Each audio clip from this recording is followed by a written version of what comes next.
पाठ 18 कहानी लेखन स्टोरी राइटिंग। हमारे देश में कहानियां सुनने सुनाने और पढ़ने पढ़ाने की लंबी परंपरा रही है। आज भी कहानियां उतनी ही लोकप्रिय हैं जितनी पहले हुआ करती थीं। हर बच्चे को कहानी सुनना या पढ़ना अच्छा लगता है। कहानी लेखन के अंतर्गत हमें कहानी लिखनी होती है। कहानियां लिखना कठिन कार्य नहीं है। इसके लिए कहानियां पढ़नी चाहिए। यह समझना चाहिए कि उन्हें किस प्रकार लिखा गया है। कहानी लिखते समय ध्यान देने योग्य बातें। कहानी की रूपरेखा को ध्यान में रखें। मुख्य घटनाओं पर विचार करें। फिर छोटे छोटे वाक्यों में कहानी लिखें। ध्यान रखें कि कहानी लिखते समय घटनाक्रम न टूटे। कहानी के मुख्य भाव के आधार पर मिली शिक्षा भी लिखें। आइए कहानी लेखन के कुछ उदाहरण देखते हैं। व्यापारी और बंदरों की टोली। चित्रों पर आधारित कहानी। किसी नगर में एक व्यापारी रहता था। वह टोपियां बेचकर अपना तथा अपने परिवार का गुजारा करता था। एक दिन वह पास के नगर में टोपियां बेचने निकला।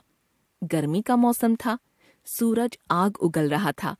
वह लगातार चलते रहने तथा धूप के कारण थक गया था।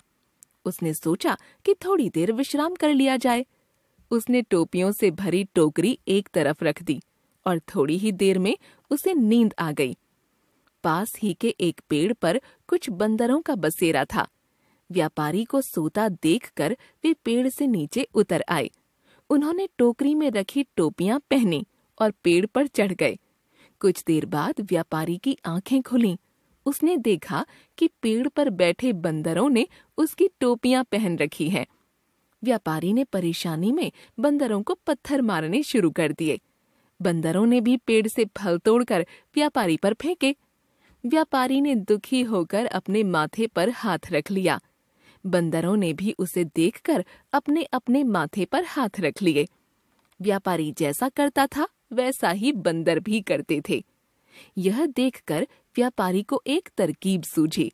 उसने अपनी टोपी उतारकर जमीन पर फेंक दी। बंदरों ने भी उसकी देखा देखी अपनी अपनी टोपियां उतारकर जमीन पर फेंक दी। व्यापारी ने जल्दी से अपनी सारी टोपियां इकट्ठी की और नगर की ओर उन्हें बेचने चल दिया। शिक्षा। समझदारी से हर समस्या का समाधान निकल आता है। संकेतों पर आधारित कहानी। समझदार बकरी। बकरियों का झुंड। संकरा पुल। झगड़ा। कोई लाभ नहीं। गिरकर मरना। कुछ दिनों बाद एक बकरी बोली, मैं झुक जाती हूँ। दूसरी झुक गई। दोनों ने पुल पार किया। प्रसन्न हो गईं। बकरियों का झुंड चारे की खोज में इधर उधर भटक रहा था। दो बकरियां बहुत आगे चली गईं। उन्हें एक पुल नजर आया। पुल बहुत संकरा था। दोनों साथ साथ चल रही थीं। पुल के दूसरी तरफ से दो बकरियां इस ओर आ रही थीं। संकरा पुल होने के कारण दोनों ओर से एक साथ जाना संभव नहीं था। चारों बकरियां झगड़ा करने लगीं, पर इसका कोई लाभ नहीं हुआ। झगड़े में चारों बकरियां पुल से गिरकर मर गईं। कुछ दिनों बाद झुंड की अन्य दो बकरियां पुल तक पहुंचीं। इस बार भी दूसरी तरफ से दो बकरियां आ रही थीं। स्थिति पहले जैसी ही थी। इस बार बकरियों ने झगड़ा नहीं किया। एक बकरी बोली, बहनों हम झुक जाते हैं, आप ऊपर से निकल जाओ, पुल संकरा है। उसकी विनम्रता देखकर दूसरी तरफ से आ रही बकरियों ने कहा, बहन हम झुक जाते हैं, आप दोनों ऊपर से निकल जाओ। ये कहते ही वे बैठ गईं। मुस्कुराते हुए बकरियों ने पुल को पार कर लिया। एक तरफ की विनम्रता ने दूसरी तरफ भी विनम्रता भर दी। शिक्षा। चुनौतियों का सामना कर रास्ता ढूंढना चाहिए।